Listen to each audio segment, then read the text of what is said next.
reporting on environmental issues. Over to you, Professor. I'm going to give you 5 minutes. I know you speak, 5 minutes for you, and then we can all go over to the next speaker this morning. Over to you, Professor. Okay. Thank you so much, Brighton. Good morning to you all. It's an honor to be part of this these important discussions on issues of climate change and press freedom. Your question is the importance of holding those in power to account. I think by nature, journalism, when we're talking about journalism, we're talking about the idea of informing the public about issues that matter, the idea of a journalist being a crusader who is fearless, the idea of a journalist being a truth teller, the idea of a journalist being a watchdog. The idea of a watchdog is very key in journalism, which is related to reporting on corruption, which is connected to exposing the abuses of power and also exposing issues of human rights violations. So when we're talking about this identity of a journalist as a watchdog, this idea of a journalist as a truth teller, how is it related to issues of the environment? How is it related to issues of climate change? What is key is for journalists to expose those who are violating the environment. I'm just going to read a statement by one key scholar who writes that environmental journalism is one of the most dangerous bits in journalism. Journalists are at risk of murder, threats, lawsuits, and harassment. This person adds that environmental controversies tend to involve the powerful businesses, and economic interests tends to involve issues of corruption and politicians. So in such a context where issues of the environment, these controversies surrounding the environment, they relate to those who are in power, they relate to those who have got economic interests, they relate to big businesses. So it is the very nature of journalism to expose such controversies. It is this very nature of journalism to raise awareness on environmental problems. It is this very nature of journalism to conduct investigations, to hold those authorities to account. But now the key question is, who are these authorities? Who should be held accountable? Are we talking about ordinary people in the rural areas? Are we talking about the masses? But I think the key issue really is about the powerful. Yes, we can talk about the ordinary people who are violating the environment, but the key problems really, when we're talking about the idea of a journalist as a watchdog, is about exposing those who are powerful. Not just those who are powerful, but those who have got a mandate to ensure that issues of climate change, issues of environment are addressed. We're talking about the government, we're talking about policymakers, maybe such as EMA. Are they doing enough? We're talking about other organizations, forest commissions. Are they doing enough? So this idea of a journalist, the journalist is expected to hold those people into account. Talking about EMA, talking about government, talking about local authorities. Are they holding them to account? And then we're talking about the businesses, we're talking about industries, those who are involved in mining. Are they being held to account? Journalists reporting stories that expose the wrongdoings, or maybe journalists, they are just reporting on what maybe the ministers have said, or on what those who are in power are saying should be done. But it should go beyond stories about reporting on so and so said this, but it should expose. I'm happy that the stories that I was just browsing through stories that have been written by our journalists in Zimbabwe. I think most of these stories, they are very key. They are actually holding those authorities to account. So I think in short, Brighton said I can talk and talk. So I'm just going to end here for now. Thank you. Well, thank you so much. Thank you so much, Professor Ndlovu, for that remarks. Let's clap hands for Professor Ndlovu this morning.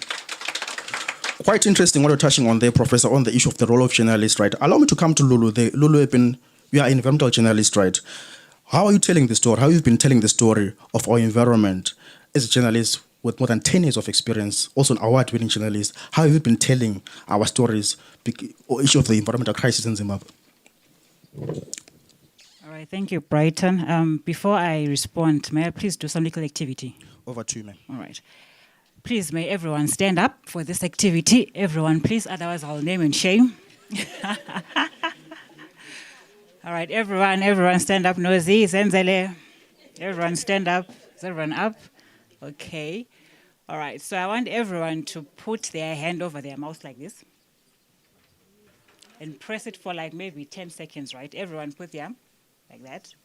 So if I give a signal like this, right, I want you to scream afterwards, right?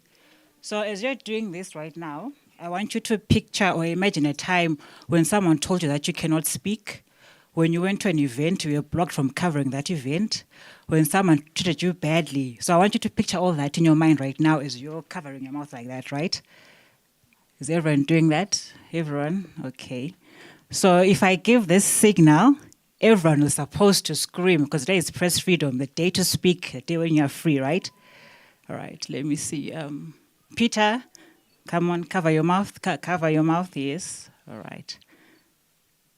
Everyone must scream, right? If you don't scream, we'll do it again. Yes. All right.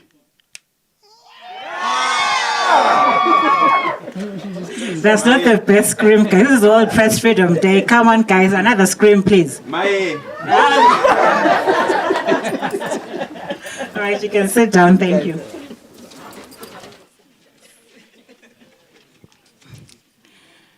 All right. Thank you, Brighton, for that question.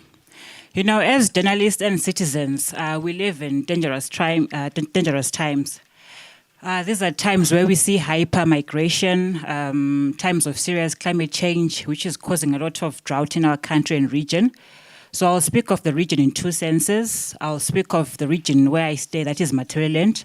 I stay here as a citizen and as a journalist. Then I'll speak of the region, Matabeleland under SADC. So now regionally under SADC, we have seen how Zambia declared its drought a national disaster. Malawi also followed suit. Then I read recently about Botswana, that the Botswana government has been pumping water to its dry sources to save its hippos. You know, hippos, those animals which live in the river, right? So now coming down to Zimbabwe, our government also on April 3, they declared the drought a national disaster. So this means that a lot of money is needed, a lot of resources are needed to feed people. So now I want to come down to Matabeleland now. So in Matabeleland, there's a serious hunger crisis going on. Then in Matabeleland, I'll come to Bulawayo, where we are now. So if you've been in Bulawayo, you know that there's no water. Water goes for a week or two, depending on where you stay. So if you have no JoJo tank in your house, you have no borehole in your house, you're forced to go to your neighbors to ask for water. Sometimes the neighbors may let you get that water. Sometimes they will lock their gate because they are fed up of seeing you every day carrying your buckets. Sometimes they will give you. And then sometimes if you have the money to buy the water, you can buy the water and the water is delivered to you. So now this shows that water is a serious critical issue in Bulawayo. Then we have also seen how the Bulawayo Mayor, David Coulthard, has made several calls to government to declare the water crisis a national disaster. Now in that call, I want to highlight the role of the media. The role of the media there has been failing to emphasize why Bulawayo needs this to be declared a national crisis. The media has failed to emphasize to the government and the people that the water needs to be declared a crisis. I mean, as a woman, you can't go 4 days without bathing. Some of us are forced to use a 2-liter bottle to bath. And imagine, I'm a woman, sometimes you experience some other issues which I won't even talk about here, but you all are aware of, you know. So the media has been failing to explain that situation to the government, you know, that if they declare the water national crisis, what will it mean for Bulawayo?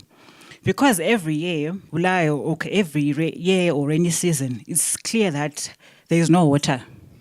The dam levels are going down. So Bulawayo has been facing a drought for the past 5 years or more. Right. So now I want to touch back on the media. I think Tuso spoke about it earlier on, and even the professor said that when you're talking about climate change, you need to simplify these issues, deconstruct and demystify what climate change means. It's easy to announce that, David Coulthard said government should.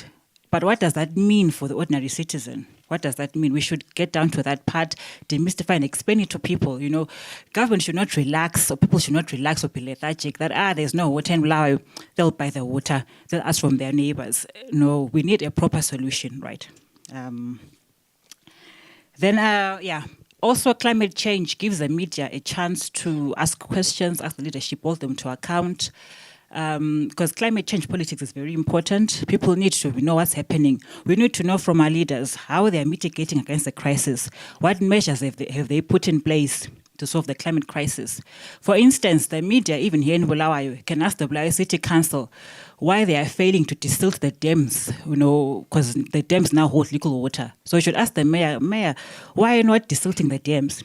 Because asking that question will never be unfashionable. Because life or to live will never be unfashionable. So when I started my speech, I was talking about migration and climate change. We are in Matabeleland here, and these two, I can say they are very linked. They're like Siamese twins. I remember when we grew up, there was a joke that people in Matabeleland, if they stay in Plant or Bridge, they don't want to spend much time in school. But they'll simply go to South Africa and Botswana, that's their thing. And I remember the late President Robert Mugabe making fun of the Kalanga people about how Kalanga vele bathanda egoli, but I won't go much into that. But I want to highlight how migration and climate change has been a serious connection. These two have been linked for a very long time. They're interlinked. Because when there is a drought, people have no jobs. And when you have no jobs, there's nothing to stay for. There's no food. So you are forced to migrate. So if there are no jobs, we see young people going out there, and when there's no work, and when I talk about work, I mean something, an activity that makes you gain a living. So if you have no living, you're forced to migrate. Now, then I come back again to Bulawayo. I know I get depressed or quite emotional when I talk about Bulawayo. When you look at our factories, they've been closed. Our companies have relocated, some due to the water crisis in this city. So now, in that crisis, young people here in Bulawayo are also leaving.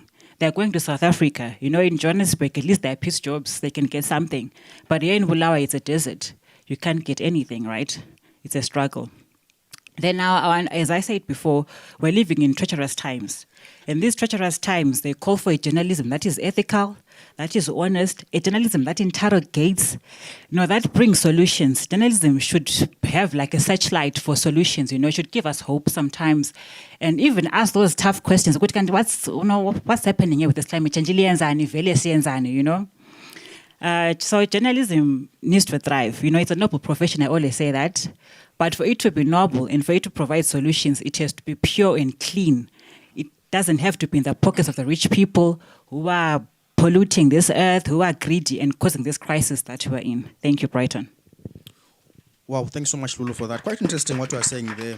You're raising the issue of the failure of journalists to cover these stories and speak truth to power around issue of transparency and accountability. Allow me to bring Tawanda into the conversation. Before I bring Tawanda into the conversation, I would like to welcome Kumblani Maposa. He's the director of Matabeleland Institute for Human Rights. That's MIHR, a human rights activist, the leader facilitator at Advocacy Leadership and Rights Training Center, Alert Center, and a PhD candidate at University of Johannesburg. Welcome, sir. Good morning. And those joining us on Twitter, I see your comments as well. Those on Facebook, I see your comments as well. I'm going to read them after I'm done with my panel there, and then when I'm engaging my panel this morning. Allow me to bring you down into the conversation on the issue of the failure of journalists to report on these issues, environmental issues. I know there are some laws in Zimbabwe that are there, access to information, freedom of act, those laws. How have they hindered us as journalists to report on those issues, and why are we failing to report and hold those in power to account? Thank you so much for the question. But let me start by thanking Zenzele and team for organizing this very important event. I do agree with you, even though you pose a question. Normally you don't agree with the question, don't you? But I see where your question is going. So that's why I'm saying I agree with you completely. There are two ways of looking at the issue of legislation. where freedom of the press, access to information, and so forth are concerned. The law is very good, most of it, but I'll come to the negative, malicious laws, which is something I hold, I'm so passionate about, the negativity or the malice in the laws.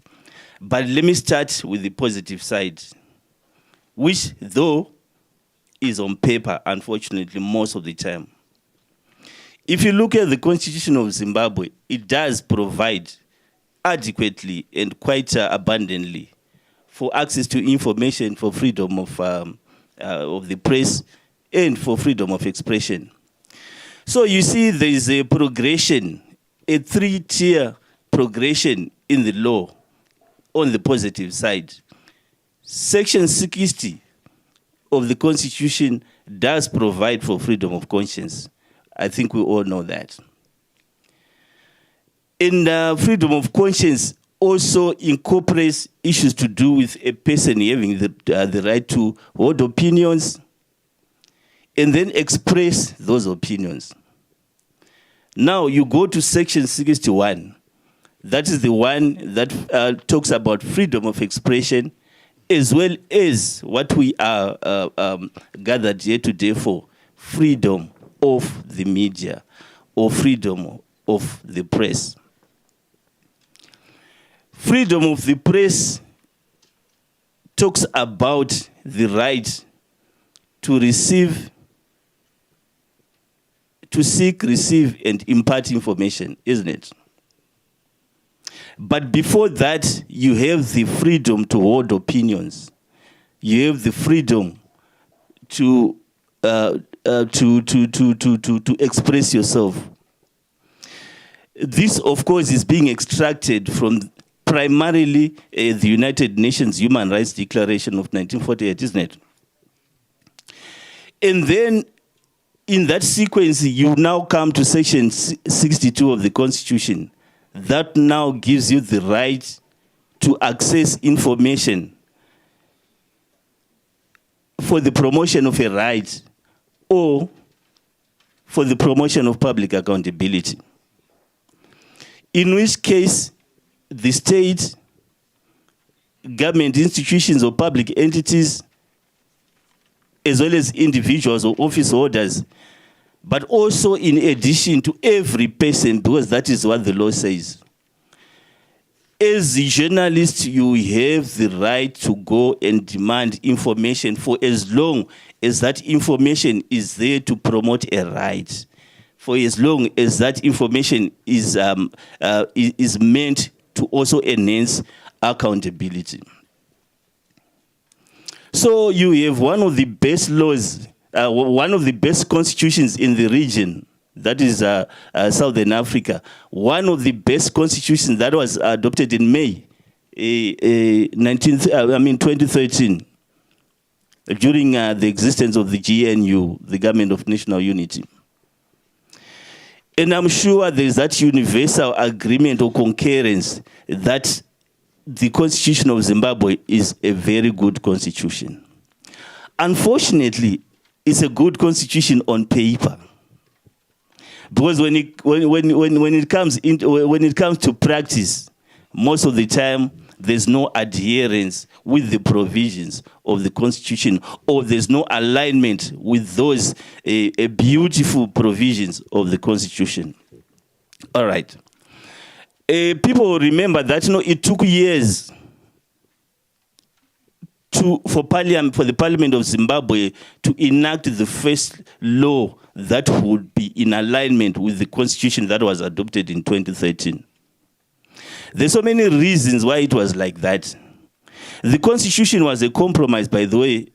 It was done during the time of the coalition government. And then there are people who are enjoying, or who were enjoying incumbency, political incumbency, who were not going to be comfortable with laws aligning with this beautiful or noble constitution. All right. This is one reason that you can, that's one factor you can cite to explain the delay in aligning the constitution with statutes. But then we have seen quite a number of alignments to the Constitution statutorily that have taken place over the years. And now I come to the negative side of our legislation. We have had laws that then purport to be doing what they're not doing. Laws that purport to be promoting freedom of conscience, freedom of expression, freedom of access to information, and freedom of the press. In recent years, we saw, and we celebrated to some extent, the enactment of the Freedom of Information Act. You see, if you look at that law from a naive point of view, you are going to salute it, 100%, because it's purporting to be giving citizens, permanent residents, and stakeholders access to information, or promoting access to information. But then if you read in between the lines, the finer print in that law, you'll discover that they've been deliberate intentions and commissions to make obtaining free access or just access to information very difficult. If you go, say, to section, I think item 5, section 5, is it section 5 of the Freedom of Information Act? It says, it provides that citizens as well as permanent residents of Zimbabwe must have access to, in line with section 62 of the Constitution, must have access to information upon demand for as long as bona fide, they make bona fide requests. And then down that section, the statute also says every department, every agency of government is supposed to have a policy, a disclosure policy, an information disclosure policy, right? Outside the fact that hardly any department up to now has adopted that policy, including the Zimbabwe Media Commission. I don't know much about the Zimbabwe Media Commission now, but 2 years ago they didn't have that policy, and they should have been the first to have it. Outside that omission, there are in the fine print certain provisions that make it very difficult for you to get even that information, because they talk about timelines, and then these timelines are vague. And once the law becomes vague, it becomes untenable as well. I think we really need to appreciate that. Now, let's put the fear of Freedom of Information Act aside. Let's come to the Data Privacy Cybersecurity Act. I think about 2 years ago, we had senior journalists who were arrested for obtaining information that they use in their stories.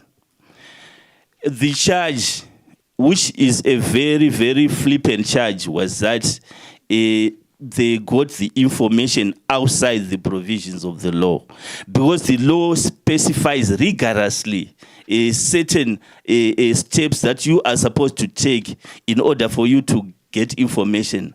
But I'll tell you one thing. Those provisions in the Cybersecurity Act, in the Data Protection Act, if we were to follow them, it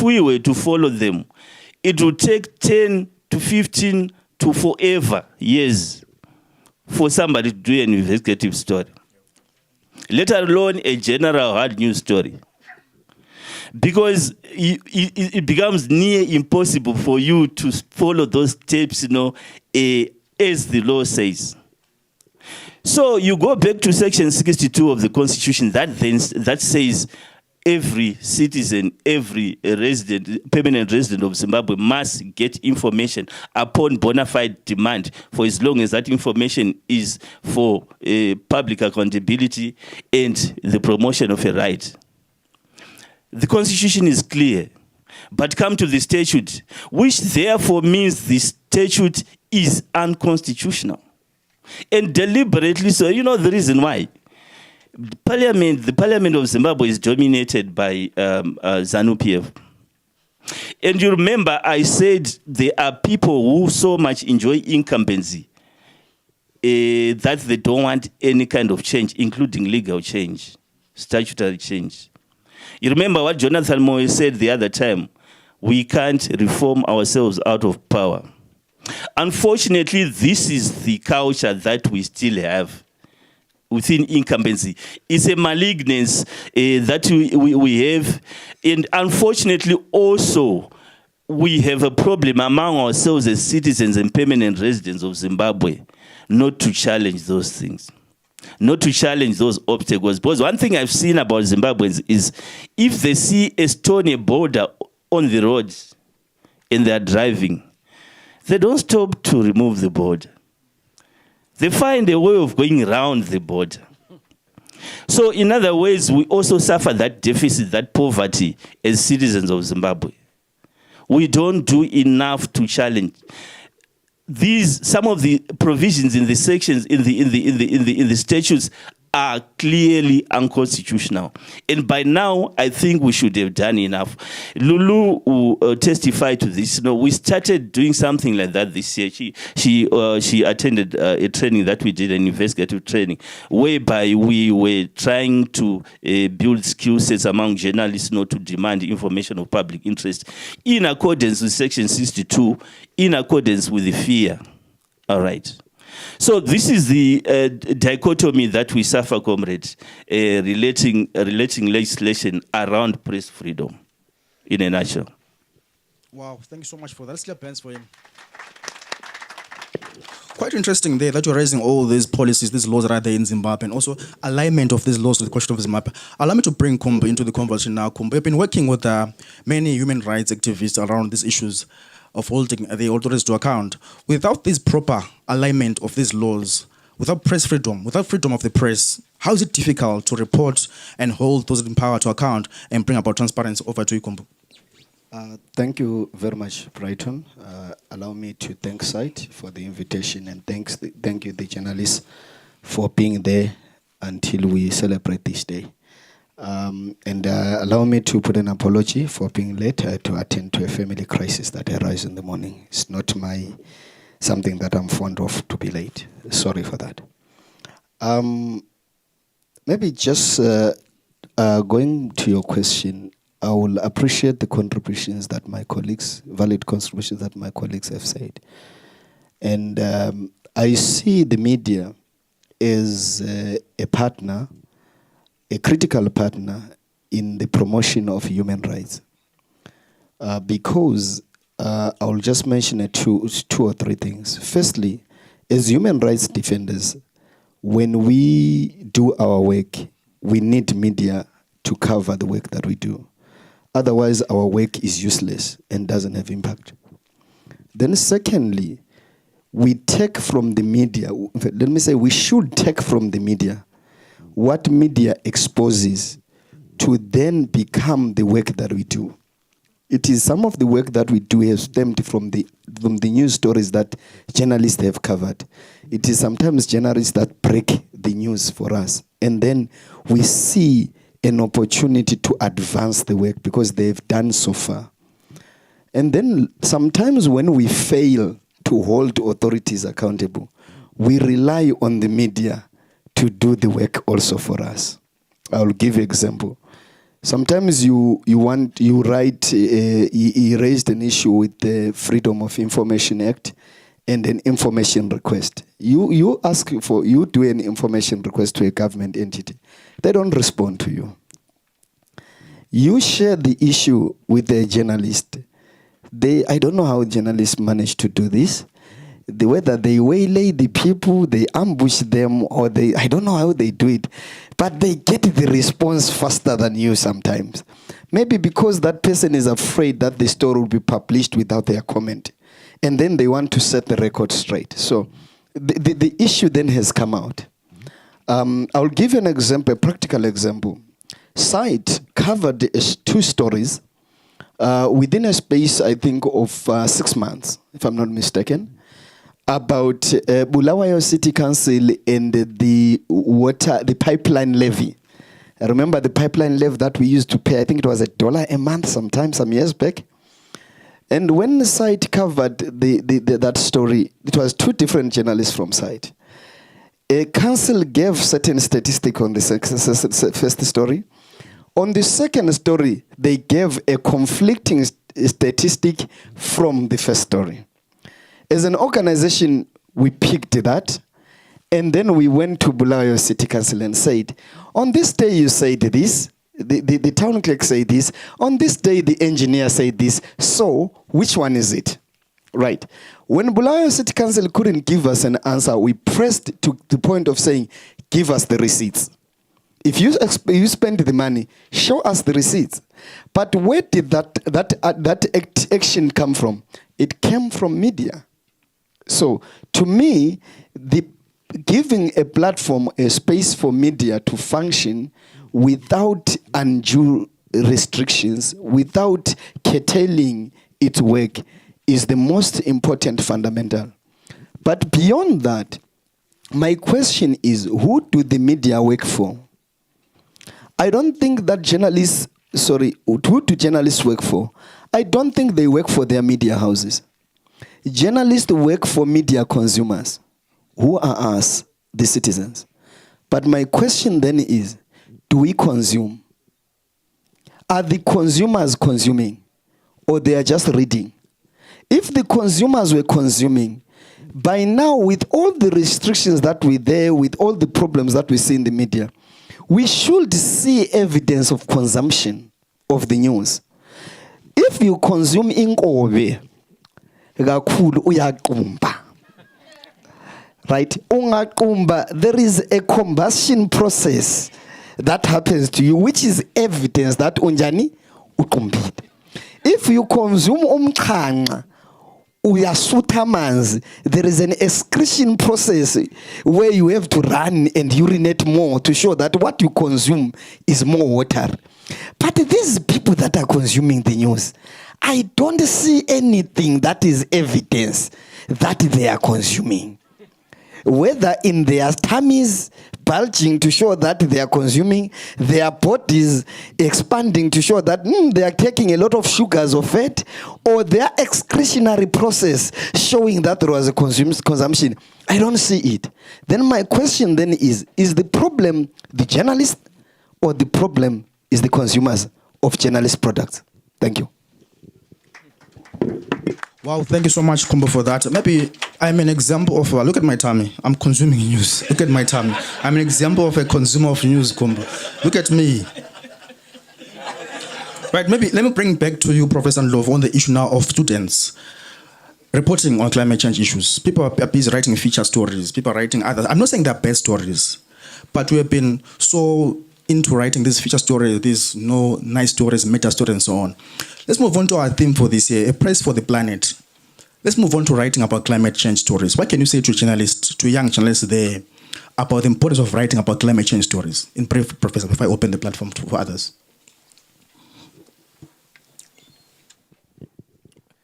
Thanks for the question, Brighton. I think the issue of climate change or environmental journalism, in a way, I think is one of those maybe neglected bits as compared to politics. Maybe the business reporting or other bits in some newsroom. I don't have enough statistics or information. Maybe journalists who are who have got their lived experiences in the newsrooms can say whether it's given more attention as compared to these other bits. So my advice to the students who are here, some of them who are here at NAST, is that the issue of climate change is very critical, is very key, and there is a lot that can be written about climate change. It's an area that is not really given a lot of attention as compared to other areas. I think if you check the websites of most of the news organizations, you can just check local news organizations in terms of the the pages there, you will see that there is home, there is politics, 2023 elections, business, and so it's rare for you to find a section written environmental journalism or climate change as a standalone. So it means it's not. I don't want to make a conclusion, but I will say based on the issues that I'm seeing, but it's not in-depth knowledge, but I would say it's not really given a lot of attention in the newsrooms as it should be. So it's up to the students now who are starting journalism, and I'm happy that we have got a module even at NAST that is eco and science journalism, and some of these students who are here, they're happy that we have got a student from NAST who won an award. I think it's Flora Spanda, right? She won an award she was reporting on issues of environment. I think that was when she was on attachment. So I think there's a lot that our students can do as soon as they graduate, as soon as they join these newsrooms. I think there's a lot that they can cover, because there are a lot of areas that need to be covered. Issues of land degradation, issues of mining, issues of pollution, flooding, cyclones, deforestation, and toxic dumping. There's a lot that can be covered, and I think our students, I think they are equipped. They've got the skills from their training, and I'm happy that there are all these different organizations which are also equipping journalists in terms of covering issues of climate change, the environment. I think a few months ago, NAST had training that they were organizing with an organization called Oxpackers, and the aim was also to equip journalists with skills on covering issues of climate change and so I think in terms of our students, there's a lot that they can do, all these areas, and they can influence even in the newsroom. If they see that the newsrooms are not giving enough attention, they can be writing a lot of stories that focus on climate change and the environment. Thank you. Well, thanks so much, Professor Lu, for that. I see ourselves that we're trending on Twitter. And thinking it's a trend up by 12 midday, right? But we're trending on Twitter right now. I'm seeing hashtag Asake is trending on Twitter. Let's clear pens for ourselves this morning. We are trending as Asake. But I wanted us to trend as World Press Freedom Day, and also to trend as Press for Climate Action. But I'm glad Asake is trending. We're building communities, right? Okay, cool. Lulu, let me move on to you now. On the issues as journalists, environmental journalists, are reporting on these issues. By the time as a reporter, as you write your stories on climate change, it gets spiked by an editor or someone who's senior to you, right? Where are we missing it as journalists in terms of reporting on these issues, on climate issues in brief, Lulu, and what can be done? I see the editors here, the news owners here. What can be done? What can you say to them around prioritizing climate change stories? Okay. If stories are spiked, it's simply one thing: lack of knowledge. We also don't understand what climate change is. Because when you Google, you see these big words, ozone layer, global warming, and you wonder, what is this? So now if I don't understand that at a own personal level, when I'm now writing it, what will I say to the audiences? Because I am feeding someone who is trusting on me to explain it to them in a simpler term. So if I produce something which I don't understand, something which seems so scientific, you wonder, do I need ways to do this or what? It becomes difficult. So the story is put aside. That's why there's a call that climate change should be simplified. It should be deconstructed. So we need to talk to the experts, the professors here. We need to sit down and really explain to us what climate change is. And if we're able to do that, we can talk to the communities, explain to them, talk to the government, the leaders. Then now we can hold them accountable, because we know what they're doing is wrong. If someone is polluting something and you don't even know that it's wrong, you continue with that. But now if I know that they're polluting this water, they're doing this and that, it's wrong, then we can make them accountable. Yeah.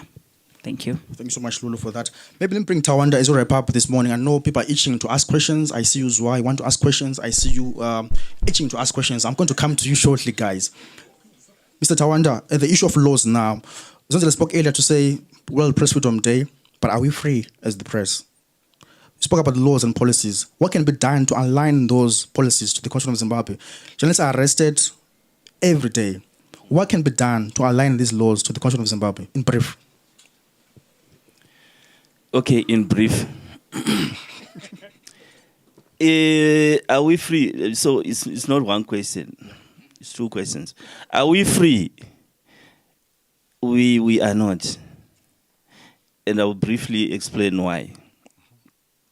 I did talk about those laws that are inhibiting, laws that take away the freedom, laws that take away your right to access to information, freedom of expression and conscience. They do that at a practical level, at a physical level, but they also do it at a virtual level, because the fine print that I was talking about, is also constraining. All right. When you hear me speak now, you're talking to somebody who has experienced that poverty of freedom of the media. Personally, in my organization, we've been targeted for telling the truth, for exposing corruption, for exposing environmental damage, that also have ultimate implications on climate change and stuff like that. We have gone through that. So I would be the last person to say we are free. I don't know about the other journalists, but my take is that even for the other journalists, Those policies or laws to the question of Zimbabwe? okay, so you remember when I said we have this tendency of avoiding our hurdles. I think we should take ownership among ourselves as one journalist and citizens of Zimbabwe and permanent residents of Zimbabwe to say what is it that we're supposed to do. I've talked about so many provisions within the law that are unconstitutional, but nobody is taking charge of that at a proactive level. So we need to organize ourselves. Let's form structures together with civil society and take the relevant authorities head on, so that we have the appropriate policies and then ultimately the freedom of the media that we want. Thank you. Thank you so much for that, Tawanda. Lulu, once we add on that, on the issue of the media being free, I know we've covered many stories, Lulu. Add on that, is the media free in Zimbabwe? The media is not free. Do you know that today there are some people, even government officials, even parliamentarians, who only know of ZBC and Chronicle as the only media houses in Zimbabwe? When you call them and say, I'm calling from site and online media house, they're like, what is that? So they always say, we only talk to mainstream media. And you wonder, but I've been practicing for over 10 years now, and you can't say you only know of ZBC and Chronicle. Even a simple term of access to information. I know Mandla will share their own experiences, Lunglo will share their experiences. It's tough. It's tough to get information. Recently, I and the editorial team here at site, we wrote a letter to some hospital asking for some stats on child mortality. Up to now, they've not responded, and I don't think they'll respond. Even issues of accreditation. An example, the trade fair is just a few kilometers away from us here. But for you to be accredited, calls had to be made for site to be accredited. So I don't think people can say that we are free at this stage. I don't think we are free. I know Anastasia will share some of her own experiences, what happened at ZITF. And you hear those people saying that if you don't act nicely, your ribs, when you go home, your ribs will be painful. They are simply saying, "Uti ungabheva chaya lapha ma ribs," And so I don't think the media is free. It's free, yes, but 80%, it's a struggle. It's a struggle. Wow, quite interesting. I see we're women journalists in the house there. I'm going to ask you guys in terms of how has it been a journey like as a woman journalist, a female journalist reporting on those issues. Lulu speaks about the issue of being your ribs crash and so on and so on. How is it like as a journalist who's mama reporting on those issues? Let me come to you, Kumbu, lastly before I open the platform. Do you have a roving microphone for the audience, please? Kumbu, on the issue now of Matabeleland Institute for Human Rights, I know you've been trying to hold the authority to account, issue of land division and so on. Speak to us more about the importance of the press holding the authorities to account and ensure transparency. Thank you. Thank you very much, Brighton. I don't know whether I'm audible. Thank you very much. I think I will say maybe two things. The first thing that I will say is, I think let's be clear about semantics. I have a problem with Africans. Africans, if they fail something, they call it a crisis. If you fail to manage anything, they call it a crisis.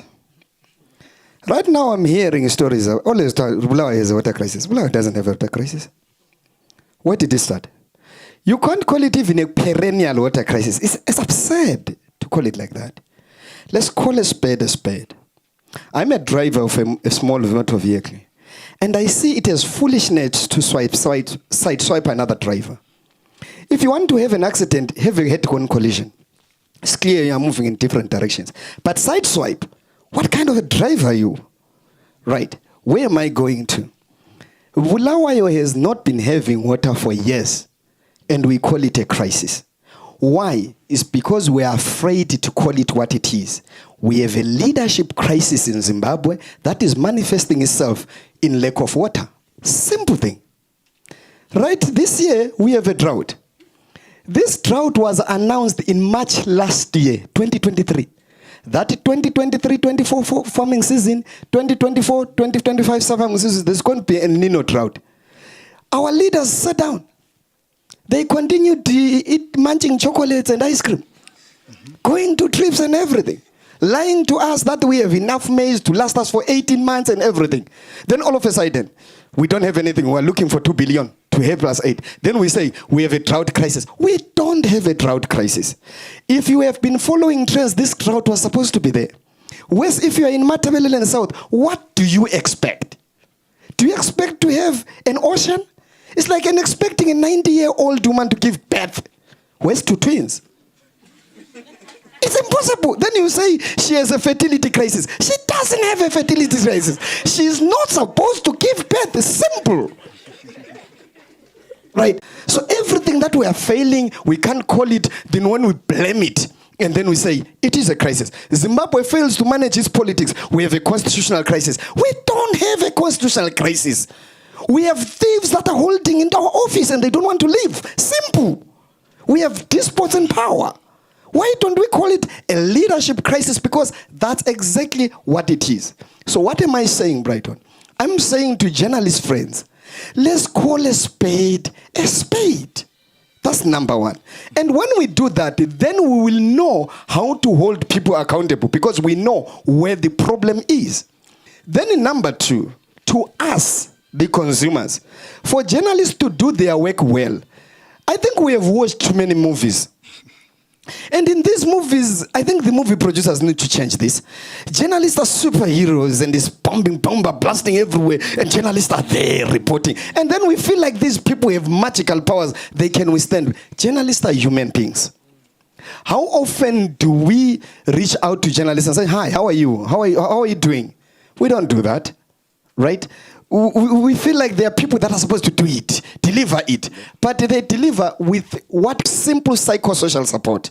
Simple meeting a journalist and talking to them or talking to them on WhatsApp without a story being involved. Just talking to them because we are humans after all, right? When a journalist is arrested or beaten, how many, for instance, colleagues from civic society do we do solidarity to that journalist? It's their issue. They have to cover themselves. But it is when I am beaten or arrested that I want journalists to come. I actually been complaining that only 1 media house came. Why not 5? But when they are in problems, do you stand in solidarity with them? So that's where I think that's the crisis that we may be saying we are having. And for journalists to hold leaders accountable, they need us as citizens because we are more than them and we are in more places than where they can be. So to me, that's the kind of relationship that we need. Thank you. Wow, thank you so much, Kumba, for that. Unfortunately, we don't have a crisis when it comes to trends.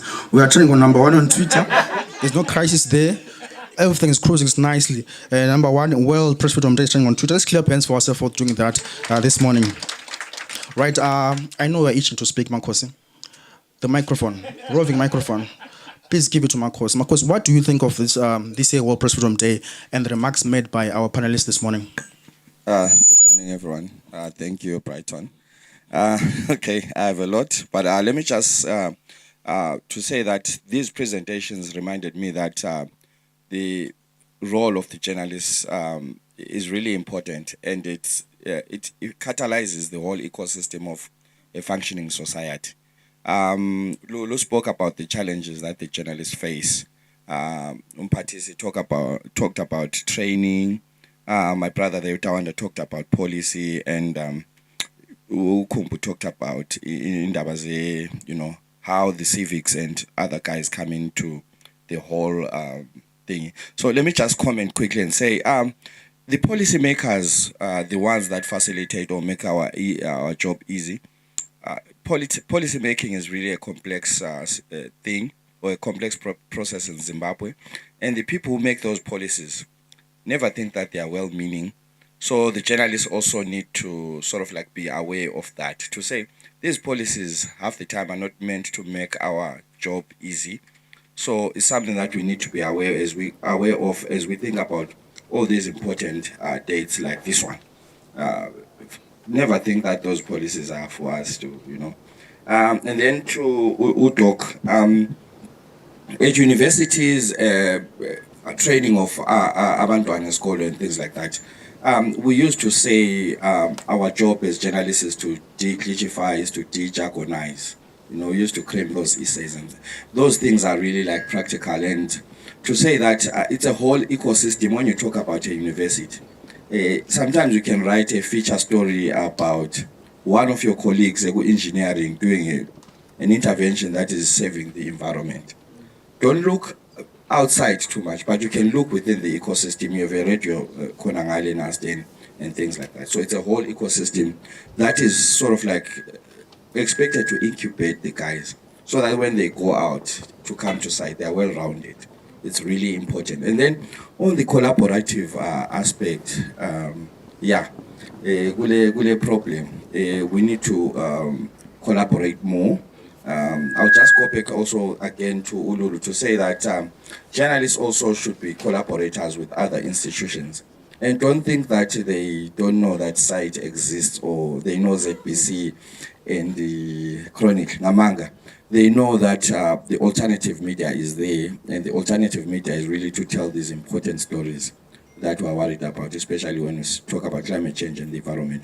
And then lastly, before I drop the mic, I was reading somewhere to say that covering the climate is also one of the most dangerous,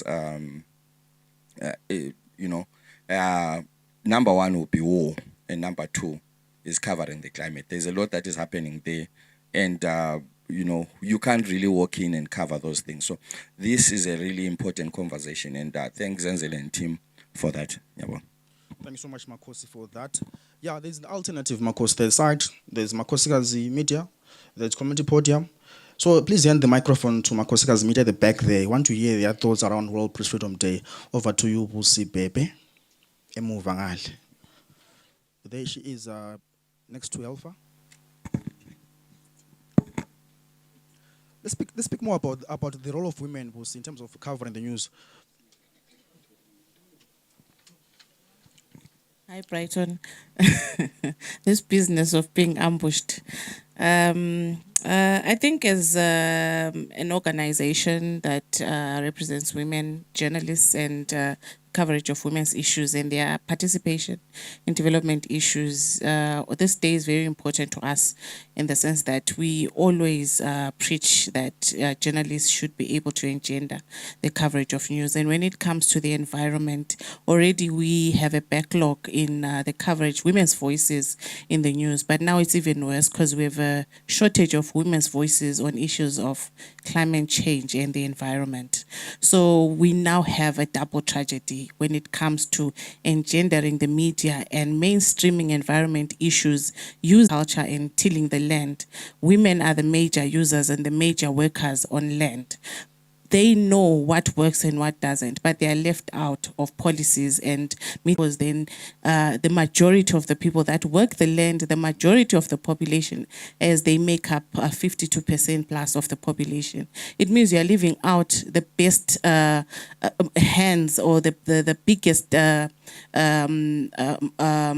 manpower or woman power that could help to salvage our climate, that could help to salvage our environment. And besides that, women are the most impacted by the impact of climate change. When there are floods, when there is no rain, when there is no energy, for example, women are, when they are not taught that cutting down trees to make up for energy losses or power cuts it impacts our environment, then we're not solving the problem. So our media needs to get on board and learn that when they leave out the voices of women, when they leave out the gendered aspect of climate change, the gendered aspect of environmental degradation, then they are leaving out the biggest hand and manpower, woman power that could help them to mitigate these changes. So as we commemorate Press Freedom Day, we are calling upon the press, we're calling upon editors, we're calling upon funders of media houses to think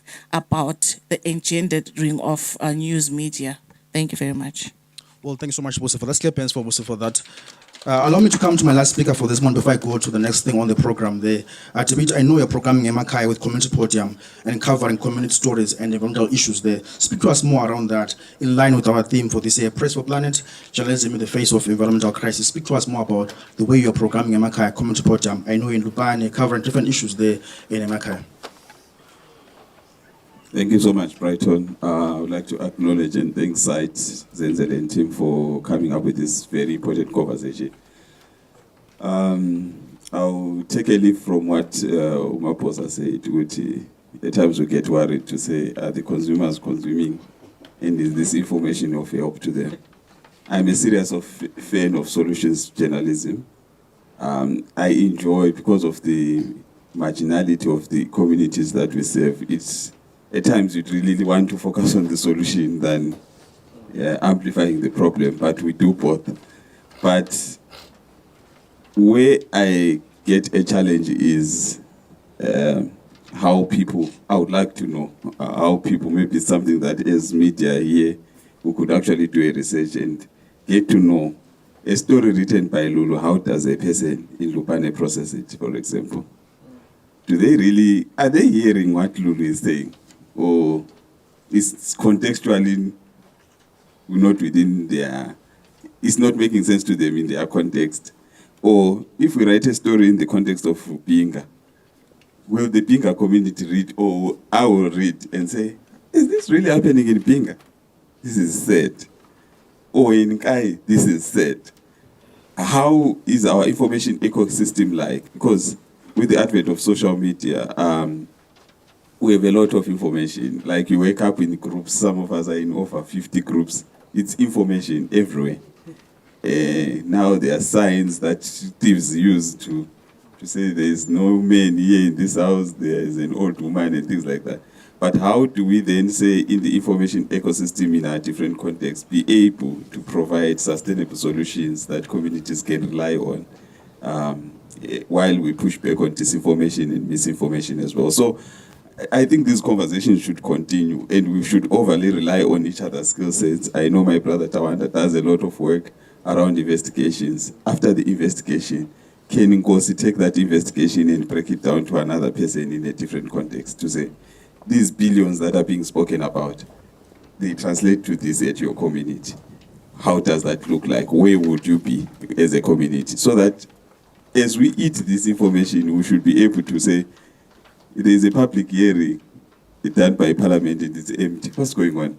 Not that the media has not communicated that there are some processes like these ones that are taking place. But I then ask myself, does an ordinary person know what a public hearing is? What does it fit to? Or it's just a meeting with parliamentarians coming to engage on one or two things. So those are some of the things that we kind of like in the bigger chunk. I'm happy that it has been part of the conversation where we are saying, let's simplify this in this theme, where we are actually in a I will not say crisis, Maposa. Our situation has been declared by the president as a disaster. So how best can we ensure that in the information ecosystem, we are responding to the disaster and also contributing towards the correct information ecosystem so that communities don't make decisions based on assumptions? Others are already saying Kenya water is coming to Zimbabwe. Is that true fact or speculation or prophecy? I don't know. Thank you. For those remarks, Deputy, this morning. Let's clear pens for my panelists. They've been amazing and throwing nuggets, issue of policies there, issue of crisis, issue of students there, and speaking about experience writing about these environmental stories. Let's clear pens for our panelists this morning. Quite interesting discussion that we've done with our panelists. Thanks so much, Tawanda, from the Information for Development Trust for coming through this morning. And thanks so much, Lulu. Thanks so much, Professor Mpatisi Ndlovu. And thanks so much, Komblani Maposa. You can exit the stage as we go to the next part of the program.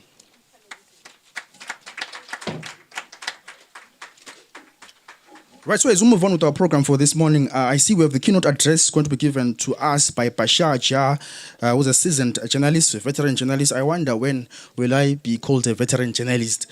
But anyway, Bashar Jah is a seasoned political analyst and a media consultant with over 35 years of experience. 35 years of experience. How old am I? He possesses the wealth of knowledge and experience as the international broadcast journalist and executive news producer and editor, covering primary events, regular news, and political shows. Bashar has an MA in Peace Studies from the University of Brentford in the UK. His areas of expertise include counter-terrorism, US politics, interfaith dialogue, and coexistence, as well as conflict resolution, as well as peace. Bashar is well-versed in the latest news technologies, including new media technologies, as well as social media platforms, and currently serves as a political commentator for news coverage and talk shows on Arab, Middle East, and international TV networks, such as some words I can't pronounce them. Bloomberg, RT, Monte Carlo, France 24, and DW, BBC, and others. I can't pronounce some of the words, Bashar. Anyway, let's clear pens for him as he comes forward. So you've had, guys, 35 years of experience, right? So write notes. After that, we're going to have questions and contributions from you guys. Over to you, sir. 35 years of experience. How have you been doing it? Come through. Well, still counting. Thank you, everyone who has been a part of what we are going to discuss now. I believe I took notes, so the keynotes are already here, rewritten everything that I was planning to discuss today. However, we need to start at a point. It's a center. We need a center point to start any discussion. Otherwise, we will not be having communication. And when we say communication, always, it means community. It means when you discussed it, you mentioned about journalism, and our colleagues were talking about how much we are free in order to tell the story. Yes, we try, we aspire to tell the truth as journalists, as part of the community. However, the starting point that I would like it's just to be inspired from, as we are talking about environment, I'm very inspired about the setting. We are all gathered under one tent. And that tent, always has to have pillars and to have wedges. The pillars are journalism, mainly communication. We cannot sacrifice this pillar. Otherwise, we will lose our opportunity to gather and communion. And this is very important. Other pillar is a universal language. Regardless, I'm speaking English, in Arabic, or any of the 18 languages in Zimbabwe, or many dialects that there is one language universally and historically, which is logic, which is given. Regardless if we are coming from different faith or different political views or ideological views, we are all in common using one language, which is logic. So, before defining what is truth and how we can, instead of, with all due respect, we are a journalists and communicators, we don't bark. We speak. We speak. We speak from a center point, coming from a steady stone, telling us that we are going to speak truth. Now, this truth could agitate someone, especially those who are corrupt by nature. Now, corruption is a problem, but I loved so much when one of the panelists said that we have crisis in leadership, not crisis in water. Very beautiful examples were given. When we started this gathering, there was a kind of an analogy that I didn't really felt comfortable about it, that we are going to listen to a guest coming from America. Well, I'm proud to be an American, American, Jordanian American, but here I'm only a communicator, not even a journalist, because I work also as a commentator. 35 years counting, because the love of communication is still there.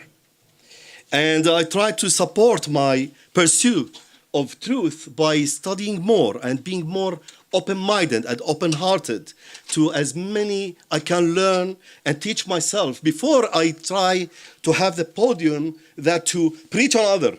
Like when my friend said, our host, that like we'll see how we'll receive his blessings, how he will prophesize. No, it is our blessings all together under this tent, gathering out of good intentions to have a better understanding to two things. First, which is the World Press Day, freedoms coming from many kind of ideologies, but it is very simple. See me that I exist. So to be seen, you need to be heard. And that means communication. With my background in academic background, I studied politics, English literature before I go to have a master's degree in peace studies. What's really remarkable about what's in common is you cannot maintain peace or build peace if you cannot communicate. Because always, and in any interruption of the word of mouth or the picture, if it's manipulated, we speak a lot about fake news, and that's manipulated or fabricated. Because it's not truth, there's a barrier. So if I'm speaking now in French or in Arabic or in Hebrew, you will not understand me. We need to speak in one language. In this podium, it's English, and we need, if we are to respect each other and speak as one family, as one team, to always refer to what's logic. Because what's logic will not make any difference between the crisis of water being in Flint, in Michigan, in the United States of America, and the water problem that you mentioned, all of you. Even the pollution. The water in Flint in 2014 was polluted with a sort of bacteria. I will not mention the name. I don't like so much of complicated expressions. And lead. So we are all, as human beings, have similar problems when it comes to environmental challenges, technical challenges. It's all about how we try to not control, because controlling is always a good stand for a leader, team leader, but to how to manage the resources rather than to control. Otherwise, a breeze of a wind could dash all our hopes and inspirations.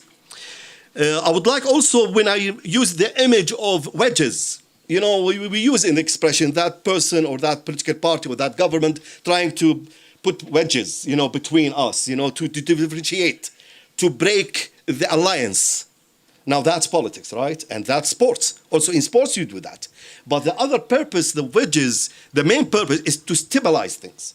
So we need a kind of one message, and we need always to encounter and to deal with other messages coming, be it supportive to our main message or not.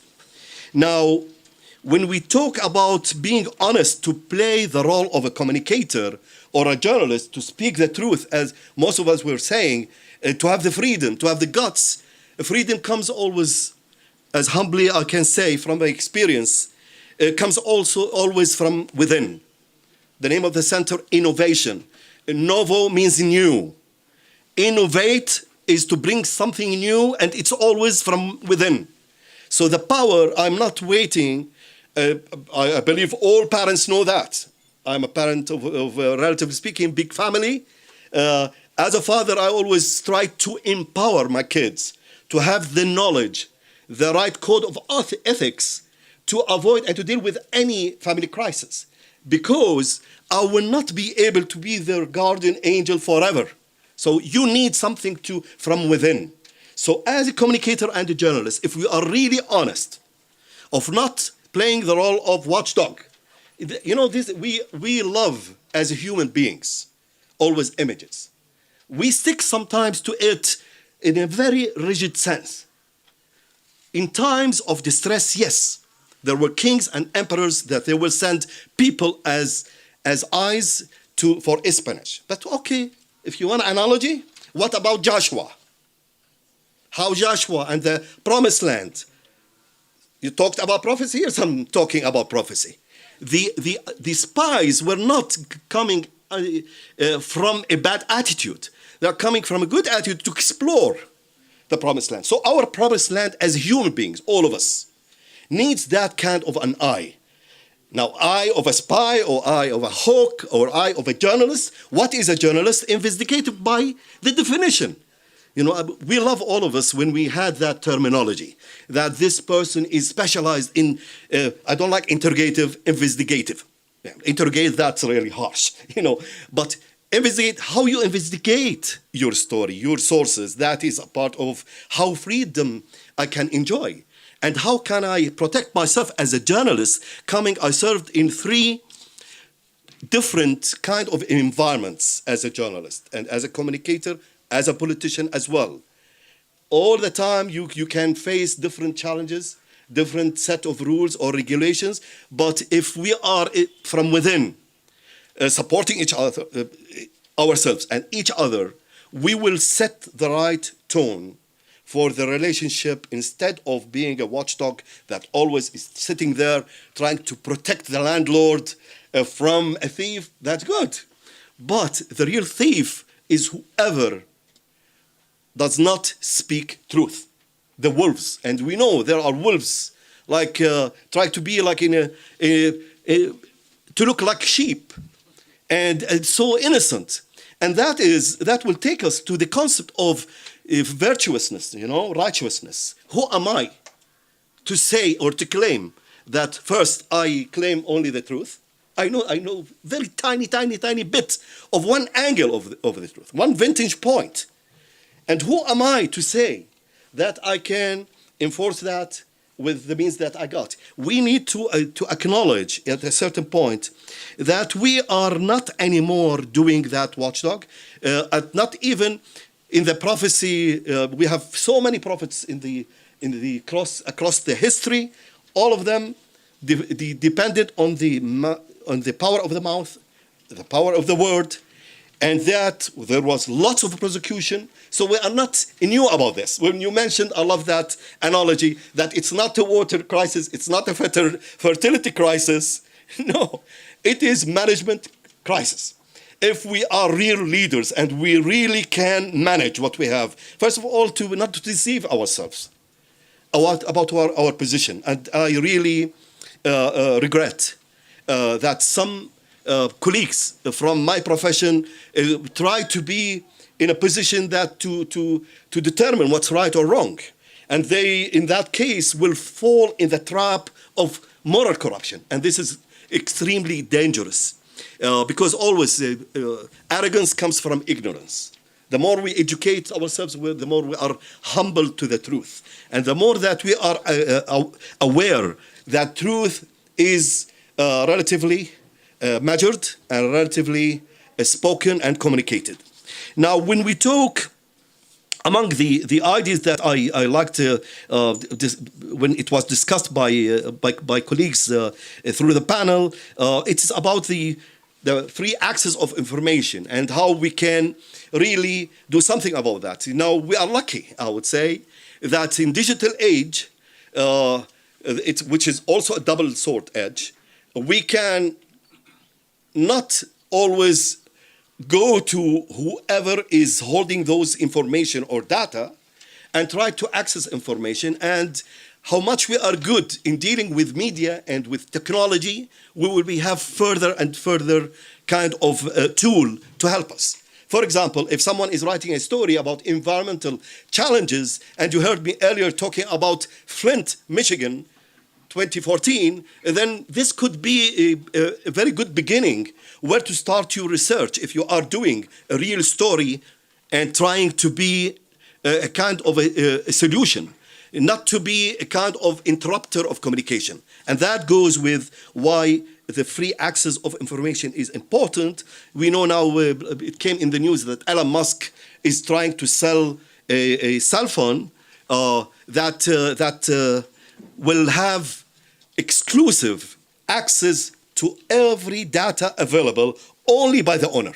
Yet about it, maybe it's not yet perceived how serious is this matter, because whoever controls, it was believed, whoever controls means of production will always be able to control the narrative and be in a better position to enforce policies. Now, these factors now are different. Among them, what we share as journalists and communicators with all industries, which is information. Information by itself is an industry. By itself, it's a business. And the more I have that inquisitive mind, that always I ask the right questions, the 5 questions. And always, if I have the open heart to come out of love and respect, not out of a kind of aggressive tone. We know that expression, I remember being preached upon so many times, that we need you to be an aggressive reporter. And sometimes, regretfully, I'll say, cultural sensitivities are not taken into consideration. Because sometimes when you press your questions, and we say, word press, okay. You press your question and your information, but be polite. You respect. This tone in certain cultures considered to be bravo. You are really assertive. This is the word I always use. Assertive, not aggressive. So you can be assertive, speaking very softly. And there is a difference if we are gathering under a tent or gathering in a worship place or in a court or in a university, like what we see in the protests that happened recently in the United States, and how, of course, I'm trying to avoid politics as much as I can, but it is part also of what we are talking about. How to defend yourself as a journalist, how to defend your sources, let's say, among those students, and how to listen to everyone without prejudice. And there are techniques to know, as you check on your blood sugar, that you have high blood sugar or insulin resistance. And there is a huge difference between both stories, okay? Also, prejudice. Sometimes some people will take it very easy. This government or this political party or this country is taking bad stance against us. No, sometimes you have, as a communicator, your inner voice. And we know, all of us, that we have our inner voices. And this inner voice, especially when it comes in conscience, it's extremely poisonous, because it will make the virtual reality. We talk about AI, virtual reality, augmented reality, all these kind of things. It is also that inner voice. If I have a kind of prejudice against someone because of his, her gender, color, political identity, what kind of identity, then I have a distortion of the message. So the tone, when you say I set the tone straightforward, because you know that harmony, setting that tones correctly and fine-tuning it as you are communicating with others will get the message across, and it will be clear and powerful, and people will respond to it. In addition to what we were talking about, I love the concept of one of the people among the audience who spoke about how media, and the panels as well, how media could really enhance women's rights and human rights in general. That's important. Media is a vehicle. It's a profession, but it's a vehicle as well. So media, we can train all together in this kind of a center or anywhere else academically. You can train really a good person who can write 2 pictures. Like as we started our talk, we have to visualize. We have to sense the place. Later on, I will talk about one of the exercises you did. I love it. To speak times, regretfully, as we have corrupt cops, as we have corrupt judges, as we have corrupt clergymen, as we have corrupt parents, also we can have corrupt journalists. Because some journalists, unfortunately, could be, one of 2 things: either not only a communicator or initiating the communication, but even blocking information. And so many news that I'm watching now in the news, and I watch it now from a different perspective. Like, I'm not watching it from Fox News, CNN, MSNBC in America, in Washington, D.C. I watch it as I was coming in a third African country, and then here in Zimbabwe, and I say, oh God, you know, you watch one TV channel, have different streams, and every stream has its own, sometimes, sub-agenda. And you ask yourself, why is that? Why my phone now showing me ads, not about where I live in DC, it's showing me ads about Zimbabwe. Why? Because it's programmed like this way to generate income by ads, and the ads, the company or the corporation will say, oh, well, I need money. Of course I need money in order to sustain myself, to stay a free journalist who cannot be bought. That's good. But when you change your narrative about the story and try to appease the viewership, the views of the viewership, that is immoral and that is corruption. And sometimes, unfortunately and regretfully, there is the crowd mentality, and sometimes not so many people feel free enough and safe enough to speak up. To speak up because of embarrassment, sometimes not of fear. So, for example, I barely visited Zimbabwe for 3 days, but I totally agree with the panelist when he said it's a management crisis. I'm not aware yet, I cannot study the whole thing in environment, but I can say that the analogy that was given was correct. So sometimes, as a journalist, we are trained into corporations. Please, I want you to be brave to say that your views about Ukraine, Russia, let's say Israel, Hamas, whatever the global situation, whatever China is doing for the lithium component in it, all of these kind of electric cars, Elon Musk, all of these stories has other stories.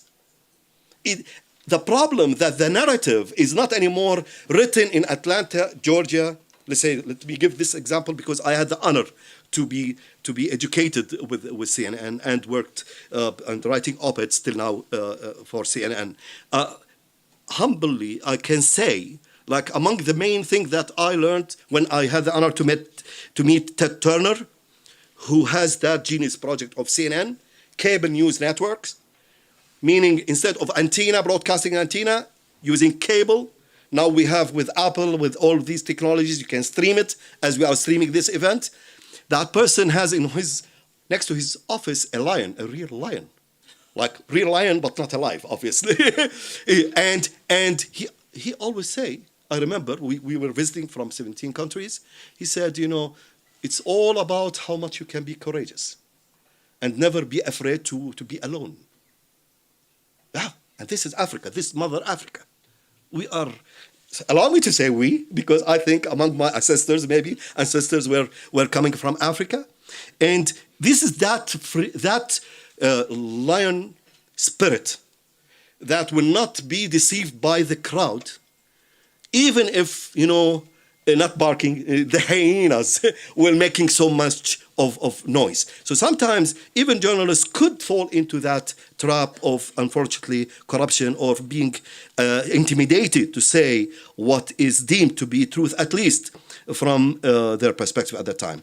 I love the analogy of bloating and digesting media. And I would love to say that this image, it's very, very much telling about what I can witness and tell about my experience in 3 different parts of the world. Digesting media, someone is ingesting information and flow of pictures and all these of convictions coming from heritage. And you need sometimes to know, to look around what I'm really digesting here. And you need to go back, and we need all of us to go back to the origins of things, to the organic form of information. So instead of taking a view about, let's say, a story coming in news about Ukraine, Russia, or Gaza, or the protests in the universities in America, you need to go back and ask yourself, well, I've been offered this fast meal, I don't know the ingredients. I need to know the ingredients. So if I have to take a stand, be it I am a journalist or a communicator, a student leader, or a human rights activist, I need to go back and try to humble myself and learn and say, okay, let me understand what is the root of the conflict. And I'm talking a little bit of my background of peace studies, because it helped me a lot in journalism. It helped me that not to be aggressive, so I'm conciliatory rather than confrontational. And that helps you a lot to build trust with the people and with your audience, because your viewers, through comments, through likes, through whatever, even if they say you are bad, even that will track a kind of engagement. And this is very important to get the message through. So it is important to say, let me think about this fast news, because it goes with the human attention. Now, especially parents among us, and as a father, I would like to approach and to talk to young people among us. All of us are young, but let's say in their 20s. You just listen or watch how your parents will be patiently listening to you while you are speaking. That comes out of love and respect. And listen how media and advertisement is talking to you very fast, like in 20 seconds. No father or mother will speak for their kids that rigidly in time. But why they are doing that in advertisement and media? Because this time they want to share is extremely important, and they want to make as much money as they can out of it. So as I am approaching the final moment, I believe, of my speech, I will leave you with an idea and an exercise. I will start with the exercise. I was inspired by you. I thank you for your leadership. We as journalists, especially journalists, please remember that and share the word with people who may suffer from stress. We work in a very stressful environment, and today's world is very, very stressful. It's very simple. In addition to the sound and breathe, keep sitting. All what we want, as you are sitting, just extend. As you are sitting, just extend your hands, facing palms up, okay? But rest your rest, it's called rest. This is the beauty of the human language. It's rest. Why? Rest it in your knee. Rest it in your knee. And in your knees, Denzel Washington, that famous American movie star, I love him so much. He says that's one of the good images why he's humble. He always say, put your shoes beneath your bed, so you kneel at morning when you take, so you keep always humble and meek, so people will accept your word. And the other analogy that I will say goodbye to all of you. Today is World Press Freedom Day, right? But today, in certain parts of the world, in certain human interest, it's Good Friday for Eastern calendar churches. So just remember this image.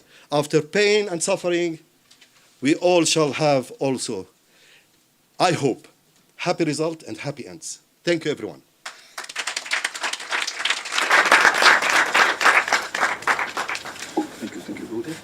Thank you. I hope you guys were following. If you were following, so I'm going to engage you on what you heard from the speaker. Thanks so much, Say, for that contribution and that speech that you gave us this morning.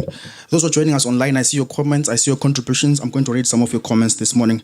And I would like to thank you for tuning in this morning. I see a comment coming from Priscilla Lambert this morning. It says, read a very disturbing article where buildings were damaged in Kwekwe CBD due to illegal mining activities. There have been illegal mining activities at NAS campus in the city of Bulawayo, where some gold panels fled and others were arrested. That's Priscilla Lambert, the comments coming through. And also Blessed Mlanga says, interesting conversation. Thank you, Say, for that. Those joining on Twitter Space as well, thanks so much for tuning in on Twitter Space. And those on Facebook, thanks so much for tuning in on Facebook. Remember our theme for this year, Planet to Earth, in a crisis where, okay, let me just... journalism in the face of a environmental crisis. Thanks so much, guys, for tuning in this morning. Any engagements after that speech? What's the key takeaway from that speech before we move on to the next thing on the program? I know it's difficult when there's food being prepared on the side of the tent to focus. I know there's a problem with people. When there's food nearby, people can't focus. Zwa, what did you hear? Let's give the mic to Siswagele. I know she speaks with an accent. She knows these things. Give the mic to Siswagele there. What did you hear, Zwa? And then move on to the next step of the program. There is the microphone here. After Zwa, I give it to my senior Mpofu there next to you.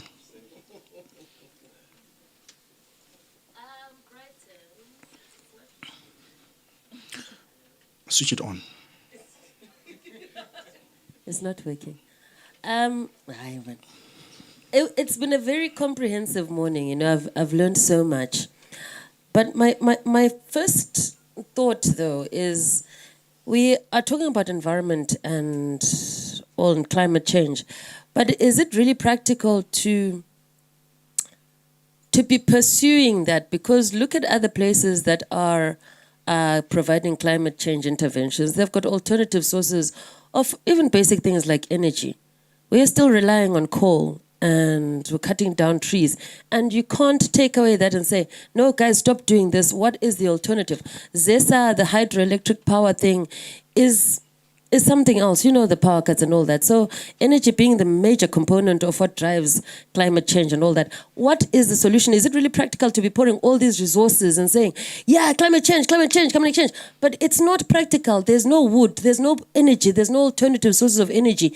Infrastructure is dying. So are we not just better off diverting all our energies to something that can actually be changed? Because as much as even if we take it to Lupane or wherever it is, at the end of the day, people will need to do the essentials. And the basics is using wood, cutting down trees, and all those things that are supposedly detrimental. I don't think we're at the point where it is feasible for us to prioritize climate change. That's just my take. I've just been trying to just take it in. I don't want to be a naysayer, but the practicality on the ground is that it is what it is. So, angas. Thank you so much, Zwa, for that. Any other contributions before I close it and move to the next session of the program? Any other hand before I pick you? So there's no other hand. So do you want to engage on that after his speech? No? Mandla? No? Anastasia? No? Okay, cool. Let's move on to the next part of the program. Anyway, it's clear that there's a closing remarks. I know people are hungry. Look in their faces, they're set and so on. Let's move on to the closing remarks for this session. Anyway, this event was proudly brought to you by SITE in partnership with the US Embassy as well as the Information for Development Trust. Thanks so much, guys, for that. The SITE and US Embassy as well as Information for Development Trust. Allow me to introduce to you Busani Bafana to give us the closing remarks. Over to you. Say good morning.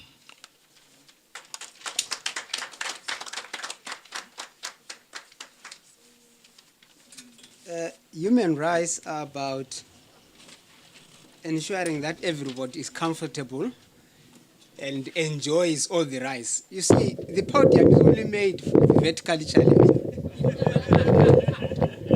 And I always wonder why that it is not meant for everyone. Right, giving closing remarks. What I found interesting, I carried all these notes. In fact, I've got 2 books where I was summarizing everything that was unpacked. And I've been told I have 2 hours to give the closing remarks. So please bear with me. I'm the one standing between you and lunch.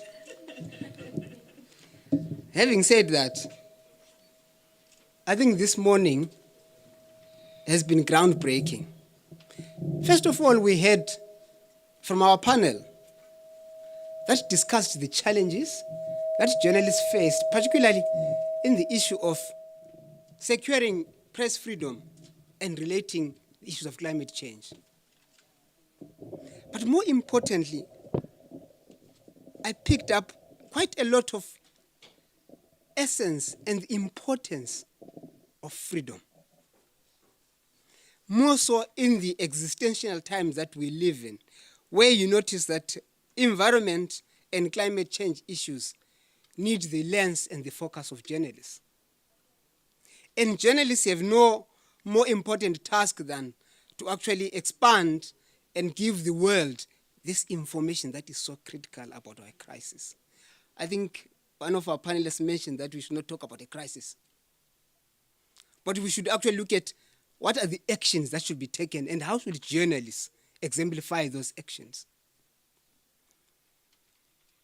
We were fed by our panelists on the importance of information, on the restrictions that journalists actually face when they are actually doing their work.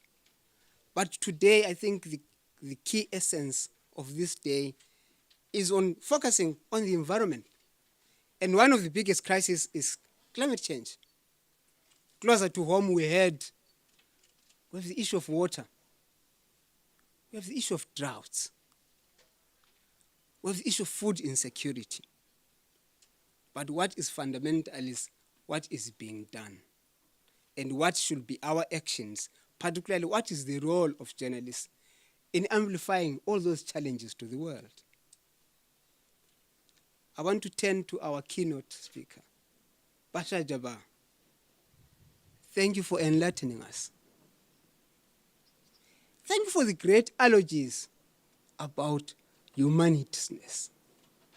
Maybe in the pursuit of our profession, journalists need to be more proactive. We need to be conciliatory than confrontational. I loved your analogy about humility. Maybe humility gives the media today the attention to get back and reflect, and in a better way understands the needs of our world. I think all of us, it reflects with us that next time I take off my shoes, I will ensure that I put them under the bed and I'm able to kneel when I take them out. I also want to share with you the biggest take that from what Jabbar said is that today, when the world is in a crisis, the greatest hope that is there is working together. How do we build a world that is sustainable, to use the word that was fed here, but more importantly, the world that way we respect each other and we use the common language of logic. Logic can build us a better world, and more importantly, the journalists have that role. In particularly in the eve of where we are talking about a crisis. And if we do not act, I think we're facing Armageddon in the world. And from our speakers, the challenge is only for us as journalists and how journalists can keep authorities to account. But in accounting, we are taking that responsibility. I want to thank our panelists, and in particularly, I thank our keynote speaker, Jabbar, for your fine words. I thank you.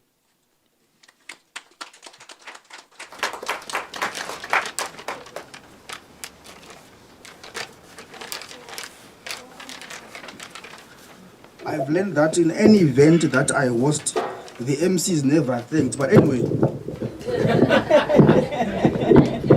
I'd like to thank myself for coming here today. Guys, thanks so much for your time this morning. It's been lovely hanging out with you this morning. So let's network, meet a friend, share numbers, follow them on social media platforms, get their cards, get to know them and where they work and what they do. Anyway, it's time for lunch. I always say to people, eat what you know, right? In Bulawayo, there's a water crisis, Mr. Mapus. So people must eat what they know because there's a what? Water crisis. Anyway, leave ravioli and asparagus for us, the movies, right? Eat what you know. Anyway, guys, it's been nice hanging out with you guys. Let's have lunch and